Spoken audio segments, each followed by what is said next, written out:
धनतेरस के दिन क्यों जलाते हैं यम का दीपक।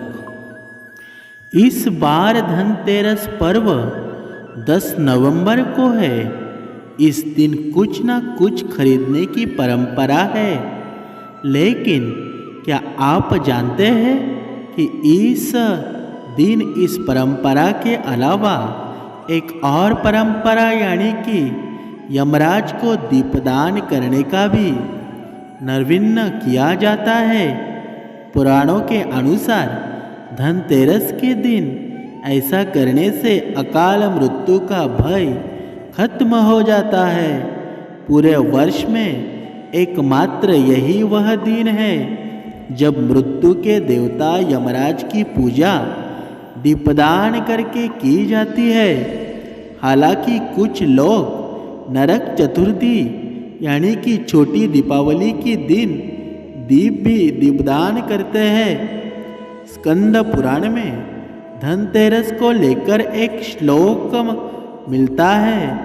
इसके अनुसार कार्तिक सासिते पक्षे त्रयोदशा निशामुखे यमदीप बहिर्दात मृत्यु निर्विशति, अर्थात कार्तिक मास के कृष्ण पक्ष की त्रयोदशी के दिन सायंकाल के समय घर के बाहर यमदेव के उद्देश्य से दीप रखने से अपमृत्यु का निवारण होता है।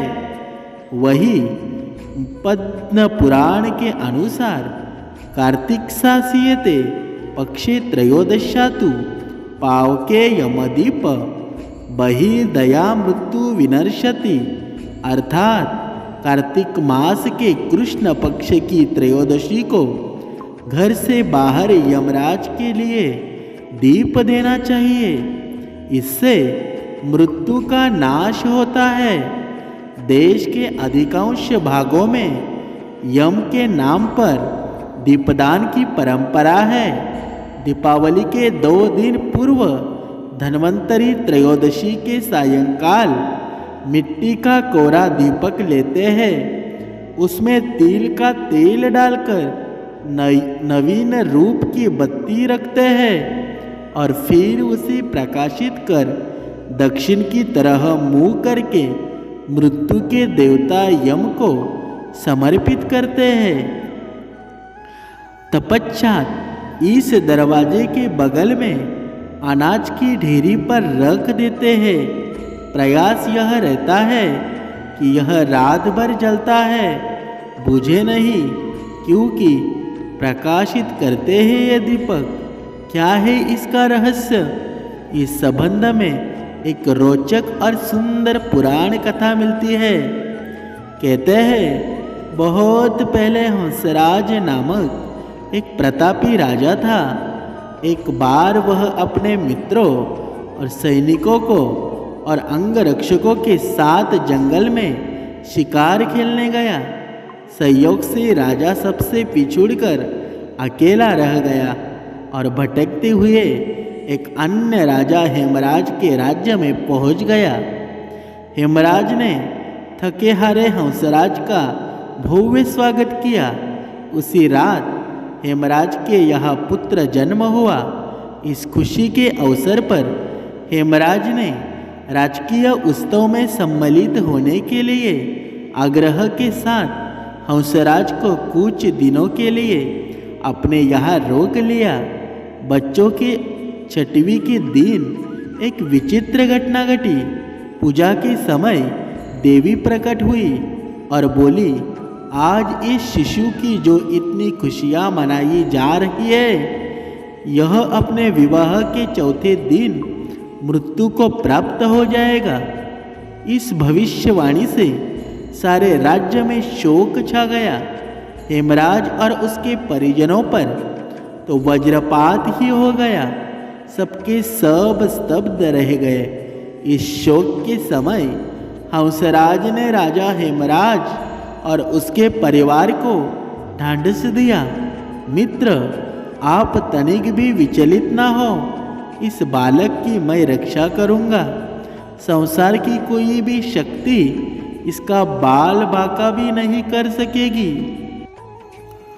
हंसराज ने यमुना के किनारे एक भूमिगत किला बनवाया और उसी के अंदर राजकुमार के पालन पोषण की व्यवस्था कराई। इसके अतिरिक्त राजकुमार की प्राण रक्षा के लिए हंसराज ने सुयोग्य ब्राह्मणों से अनेक तांत्रिक अनुष्ठान, यंत्र मंत्र जाप आदि की भी व्यवस्था करा रखी थी। धीरे धीरे राजकुमार युवा हुआ।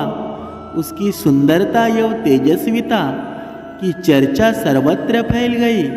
राजा हंसराज के कहने से हेमराज ने राजकुमार का विवाह भी कर दिया। जिस राजकुमारी से युवराज का विवाह हुआ था वह साक्षात लक्ष्मी लगती थी।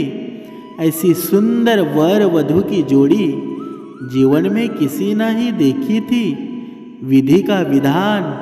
विवाह के ठीक चौथे दिन यम के दूत राजकुमार के प्राण हरण करने आ पहुँचे। अभी राज्य में मांगलिक समारोह ही चल रहा था। राज परिवार और प्रजाजन खुशियां मनाने में मग्न थे।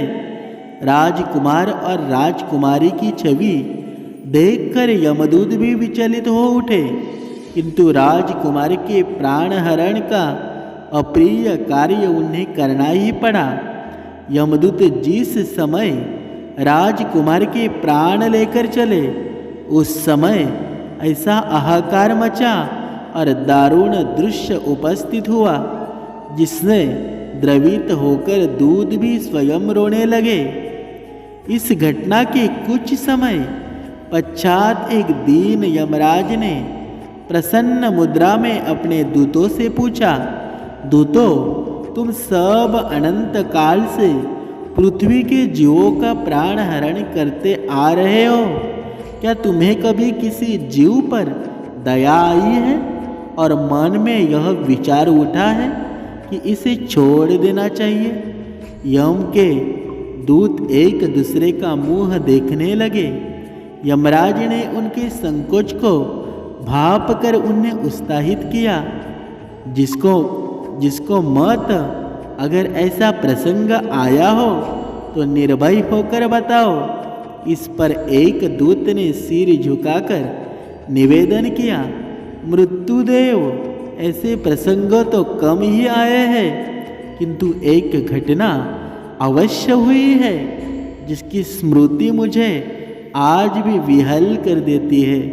यह कहते दूत ने हेमराज के पुत्र के प्राण हरण की घटना सुना दी। इस दुखद प्रसंग से यमराज भी विचलित हो उठे।